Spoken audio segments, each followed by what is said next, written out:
सोलापूर शहरामध्ये शिक्षक आणि पदवीधरांचं मतदान आज सुरू झालेलं आहे। तरी आज सकाळी हरिभाई देवकरण जे केंद्र आहे त्या केंद्राच्या ठिकाणी वंचित बहुजन आघाडीचे आम्ही सगळे कार्यकर्ते गेले असता समोर भारतीय जनता पार्टी, त्या समोर महाविकास आघाडी आणि त्या बाजूला अपक्ष आमदार सावंत हे सगळे म्हणजे दुकानदारी मांडल्यासारखं म्हणजे ही जी निवडणूक आहे पदवीधर आणि शिक्षकांची निवडणूक आहे।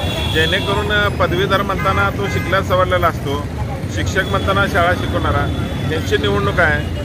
आणि बाकीच्या ग्रामपंचायतच्या निवडणुका राहू द्या, नगरपालिकेच्या निवडणुका राहू द्या, आमदारकीच्या निवडणूक, खासदारकीच्या निवडणूक शिस्त बघायला मिळते।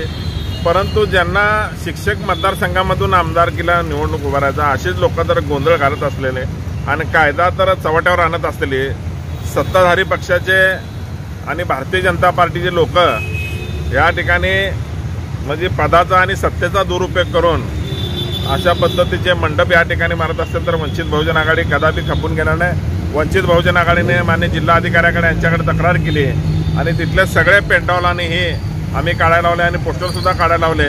त्यांच्यावर गुन्हे दाखल करा, नाहीतर आम्हाला त्यासाठी योग्य ते पावलं आम्हाला उचलावं लागतील अशा पद्धतीचा इशारा त्या तिथले सर्कल ऑफिसर म्हणजे त्या केंद्राचे त्यांना आम्ही दिलेला आहे।